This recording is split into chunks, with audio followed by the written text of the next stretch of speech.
Doktif ini memberitahu saya bahwa memaksa saya untuk direview barang itu, katanya disuruh dengan Komisi DPR, Komisi 9.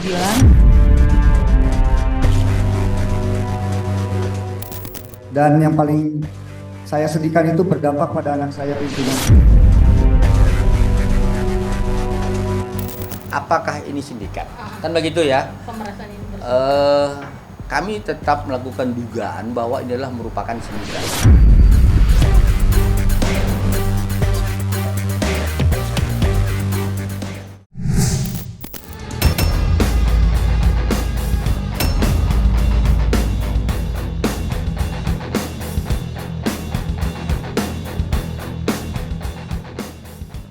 Sejumlah dokter estetik dan pemilik usaha produk kecantikan kini telah bersatu demi membongkar kedok dokter detektif alias Doktif yang diduga terlibat dalam sindikat mafia skincare. Tak tanggung-tanggung, perjuangan mereka bahkan telah mendapatkan atensi dari Komisi 9 Dewan Perwakilan Rakyat Republik Indonesia. Buktinya, pada hari Kamis 20 Februari 2025 kemarin, mereka berhasil menuturkan keluh kesah dalam rapat dengar pendapat dengan Komisi 9 DPR RI. Namun yang paling mencolok perhatian, Sheila Saukia nampak membongkar rekaman yang diduga berisikan suara Doktif. Apalagi suara dalam rekaman itu, Doktif diduga melakukan pengancaman yang mengatasnamakan anggota DPR.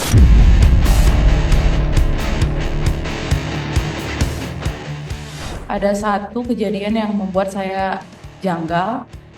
Doktif ini memberitahu saya bahwa memaksa saya untuk direview barang itu, katanya disuruh dengan Komisi DPR, Komisi 9. Di sini boleh nggak saya mendengarkan voice note-nya, bahwa katanya di sini dia mengancam saya, katanya ini dia nge-review produk saya karena disuruh dengan Komisi 6 dan 9. Dia memaksa saya untuk mereview produk tersebut karena ini udah suruhan dari Komisi 9. Saya ada ditekan, boleh nggak saya dengarkan? Jadi bilang tapi nggak nasehatin gitu, nggak untuk menyerang atau bagaimana tuh nggak ada di situ. Jadi Doktif itu dari pagi ditelepon gitu loh, ditelepon ini maksudnya apa, terus habis itu ya udah maunya gimana, naikin aja tapi nasehat gitu loh. Jadi itu satu produk, ada beberapa produk sebenarnya, makanya produk yang ada itu sebenarnya haki ditutup sama mereka kan gitu loh. Jangan Kak bilang udah kalau yang haki please dong nggak usah diangkat-angkat lagi gitu loh, karena kan kalau haki nanti mati namanya SS ini gitu.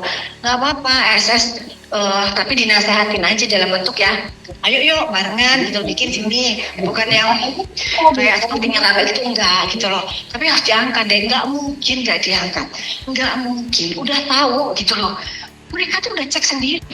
Ini udah masuk ini ke perlindungan konsumen, ini gara-gara punyanya ada ini malah jadi bakalan ada undang-undang baru gitu loh, gitu. Jadi udah nggak mungkin. Sekarang kembali namanya nanti akan diangkat langsung ke DPR atau kita tutup gitulah. Kalau ditutup tetap ini naik, tapi dalam bentuk apa, bentuknya lain. Jadi ini suaranya Dokter Samira, karena dia mengatakan dia mengancam saya untuk menaikkan itu karena disuruh dengan Komisi 6 dan 9. Dokter Samira.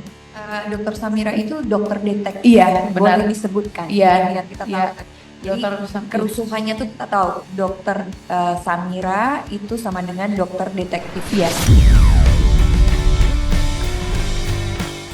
Seolah tak ingin ketinggalan, Dr. Ataubah Mufid selaku suami Reza Gladys sempat pula membagikan kisah pilu terkait dampak negatif konten unggahan Doktif terhadap kondisi mental anak-anaknya.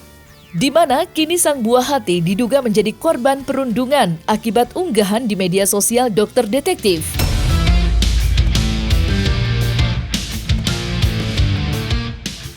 Selama perjalanan 5 bulan ke belakang itu pimpinan istri saya terus terang sangat tertekan 3 bulan 4 bulan ke belakang itu, dan terasa diintimidasi. Kita like sesama sejawat aja di Instagram itu menjadi ancaman untuk dia. Jadi ngapain kamu like Instagramnya Dr. Rizatli gitu. Habis nanti nama baik kamu. habis karir kamu. Jadi banyaklah, belum beberapa voice note yang kita punya juga terkait ancaman kayak dia punya pasukan inilah dan lain sebagainya.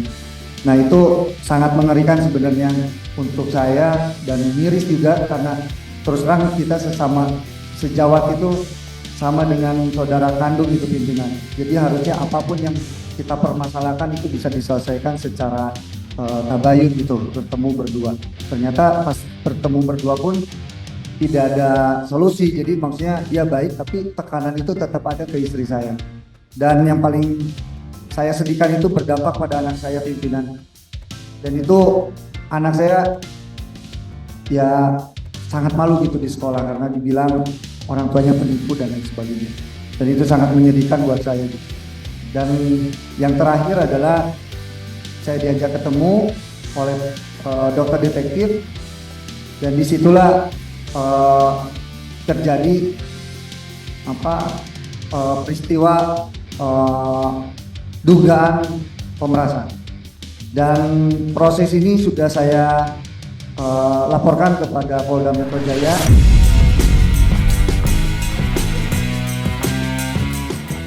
Kehadiran sejumlah dokter estetika serta pemilik usaha produk kecantikan dalam rapat dengar pendapat umum pada tanggal 20 Februari 2025 kemarin tentunya mendapatkan reaksi tegas dari para anggota Dewan Komisi 9 DPR RI. Selebritis Uya Kuya contohnya. Ketika ditemui awak media usai mengikuti rapat dengar pendapat, Uya pun mengakui jika kondisi bisnis produk kecantikan Indonesia memang sedang tidak baik-baik saja. Apalagi kini sudah berbuntut panjang hingga adanya laporan polisi terkait dugaan pemerasan dan tindak pidana pencucian uang.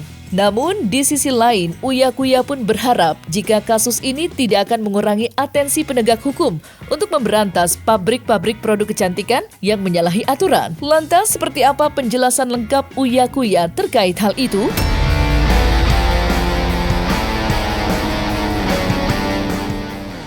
Sekarang gini deh, skincare ini emang lagi kisruh banget. Dalam arti kata gini, gue tidak memihak siapapun. Walaupun ada tuduhan-tuduhan gue berpihak sama owner apa segala, gue nggak ada urusannya mau owner, mau siapa, mau sama reviewer. Tapi intinya adalah, gue pengen skincare di Indonesia ini sehat. Dalam arti kata, kalau ada produk-produk yang dia ingredientsnya tidak sesuai, melebih-lebihkan juga harus dibenahi. Apalagi kalau yang bahan berbahaya, merkuri, harus diberantas. Tugasnya siapa? BPOM satu-satunya badan yang berwenang untuk melakukan pengawasan terhadap itu karena dia mengeluarkan izin edarnya. Kalau ada sampai orang yang mengetahui bahwa misalnya ini berbahaya, laporkan ke BPOM. Kalau BPOM-nya tidak bereaksi, laporkan ke saya DPR, saya tegur BPOM. Tapi janganlah saling review satu sama lain yang bukan pada wewenangnya. Karena kan kita juga pertanyakan di mana dia labnya, apa labnya terakreditasi apa tidak. Terus apalagi yang gue dengar kan sekarang sampai ada berita ada oknum reviewer, ya dokter yang katanya meminta sejumlah uang sampai 2 juta Singapura dolar dengan membawa nama DPR dan BPOM. Ya kalau sampai akhirnya tadi kan ada di RDP DPR tadi pagi. Kalau sampai seperti itu kan artinya itu jadi tidak sehat. Jadi mau dikemanakan bisnis skincare di Indonesia, UMKM, dan gimana kita mau bersaing sama internasional. Apakah ini sindikat? Kan begitu ya. Pemerasan ini. Kami tetap melakukan dugaan bahwa ini adalah merupakan sindikat. Dalam hal ini ada satu pola yang sama, ya, pola yang sama yang dilakukan oleh yang kami duga sindikat ini untuk melakukan pemerasan terhadap pemilik brand owner ini dan dokter estetika yang tadi hadir. Ya, seperti itu begini, direview, setelah direview, kemudian ditelepon, lalu dibilangin, awas hati-hati, ini gua dipanggil sama BPOM, DPR RI dan sebagainya. Nah, kemudian ini dokter estetika dan pemilik brand owner ini ketakutan sehingga melakukan komunikasi. Jadi polanya sama ya, tidak hanya klien kami dokter RG ya, tapi kepada beberapa korban-korban yang lainnya. Jadi kenapa kemudian kami mengatakan ini dugaan sindikat? Karena mempunyai pola yang sama terhadap korban-korban yang lain. Seperti itu dia. Dokter. Ya selama ini dokter tidak merasa itu, jadi ya dibuktikan saja. Jadi nanti akan terbantahkan semua yang dibilang apa? Sindikat apa? Iya. Semua tidak pernah ada. Sindikat pemerasan dibilangnya. Nah iya, jadi dokter itu bingung, dibilang, kok ini nggak ngerti sama sekali, tapi kok seolah-olah dibuat seperti itu. Dan mereka menginginkan penggiringan opini ini benar. Ya udah, hak mereka saling lapor-melapor. Tapi kan kita percaya bahwa polisi ini pasti tegak lurus. Polisi Republik Indonesia ini sangat presisi. Apalagi sudah ada dari pimpinan polisi yang bilang polisi akan menindaklanjuti segala laporan ya kalau memang dirasa itu benar tanpa perlu no viral no justice dulu. Dan kita percaya, kita kasih kesempatan pada polisi. Kalau laporan saling lapor-melapor silakan, tapi kita percaya yang jalan laporannya pasti yang buktinya jelas. Tapi kita jangan terlena sama kasus review-review dan pemerasan-pemerasan dalam skincare ini aja. Kita harus ingat bahwa saya paham banget bahwa pabrik-pabrik rumahan skincare yang tidak ber-BPOM, tidak berizin itu ada di mana-mana. Bukan hanya di daerah-daerah, di sekitar Jabotabek ada tempatnya, dan mereka masih menjual skincare yang tidak ber-BPOM dan dengan di produk rumahan itu, ya itu berbahaya pasti kan? Iya, itu dijual bebas di e-commerce. Dan saya menantang untuk kepolisian dan atau BPOM untuk menindak ya produk-produk rumahan tanpa ber-BPOM yang beredar di e-commerce. Kita lihat nih, siapa yang berani menindak duluan, apakah BPOM, apakah polisi, apa bersama-sama. Saya coba tantang dalam waktu seminggu atau 2 minggu ini, ada nggak yang berani nangkep produk-produk berbahaya dan produk-produk yang dilakukan di rumah-rumah. Jadi jangan ngomong yang besar-besar aja, yang kecil-kecil juga banyak. Itu berbahaya, itu yang sesungguhnya harus juga kita berantas. Coba kita lihat siapa nih, polisi duluan, BPOM duluan, atau bersama-sama. Jangan sampai gue udah ngomong nih, Komisi 9, nggak ada tindakan apa-apa dari aparat. Sementara itu, semakin panasnya atmosfer dunia bisnis produk kecantikan memang tidak lepas dengan penetapan Nikita Mirzani sebagai tersangka atas laporan dugaan pemerasan dan tindak pidana pencucian uang yang dilayangkan oleh Dr. Reza Gladys. Ya, seperti diketahui, Nikita ditetapkan sebagai tersangka pada tanggal 20 Februari 2025 kemarin bersama asistennya yakni Mail Syaputra. Menanggapi keputusan ini, praktisi hukum Agustinus Nahak pun buka suara dan memberikan masukan kepada Nikita untuk mengajukan upaya restoratif justice. Mengingat ancaman kurungan penjara yang membayanginya terbilang cukup panjang. Lantas, seperti apa tanggapan kuasa hukum Nikita Mirzani terkait hal itu? Serta bagaimanakah pula penjelasan lengkap pihak kepolisian? Benar, ya, penyidik di Reserse Siber Polda Metro Jaya telah menetapkan 2 tersangka dalam proses penyidikan tersebut. Yang pertama saudari NM, yang kedua saudara IM. Penyidik telah menetapkan tersangka terhadap kedua orang ini berdasarkan bukti yang cukup. Proses penyidikan yang sedang berlangsung ini terkait dengan yang pertama dugaan tindak pidana pengancaman dan pemerasan melalui media elektronik sebagaimana diatur di pasal 27B ayat 2 dan juga pasal 45 ayat 10 Undang-Undang ITE dengan ancaman pidana 9 tahun. Untuk pasal yang pertama tadi ancaman pidananya paling lama 6 tahun ya. Kemudian yang selanjutnya adalah dugaan tindak pidana pencucian uang sebagaimana diatur di pasal 3, pasal 4 Undang-Undang Tindak Pidana Pencucian Uang dengan ancaman pidana paling lama 20 tahun penjara.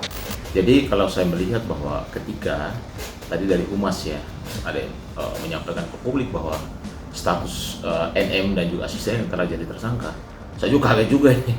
Tetapi kalau sebagai orang hukum, saya selaku praktisi dan juga sebagai advokat melihat bahwa penetapan tersangka oleh pihak kepolisian pasti sudah memenuhi unsur atau memenuhi 2 alat bukti yang kuat. Ya. Jadi kalau menurut saya pada Mbak Nikmir, karena saya pernah jadi pengacara Mbak Nikmir itu lah. Mbak Nikmir kalau bisa ambil langkah persuasif, mungkin restorasi justice, mungkin dibuka ruang itu untuk bisa diselesaikan secara kekeluargaan. Karena memang undang-undang mengizinkan itu, bahwa ketika kasus pidana itu bisa dibuka ruang untuk restorasi justice. Karena ancaman hukumannya lumayan besar loh. Itu di atas 5 tahun itu. Dan yang kedua, saya mau sampaikan bahwa dan itu pasalnya juga dipasang pasal TPPU. Jadi kalau penetapan itu kalau disampaikan oleh Humas memang benar. Humas juga membacakan pasal yang ada di dalam proses hukum tersebut. Artinya apa yang disampaikan itu adalah apa yang tertera di dalam pasal. Tapi dalam perkara hukum harus kembali kepada peristiwa hukumnya. Artinya dalam perkara ini harus kembali kepada sebab akibat, asalnya itu dari mana, ya.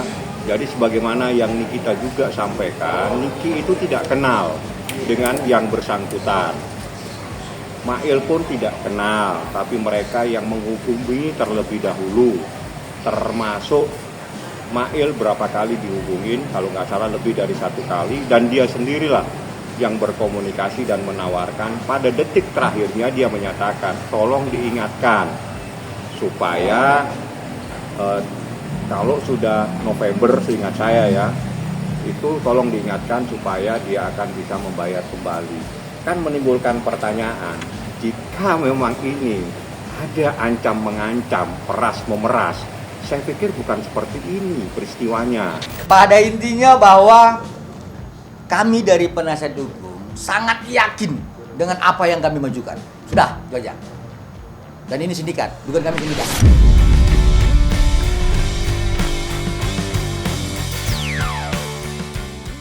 Nah, selesai sudah Cumi Lovers. Saksikan terus Cumi Camp In Depth, kabar lengkap, mendalam, dan akurat dari narasumber terpercaya.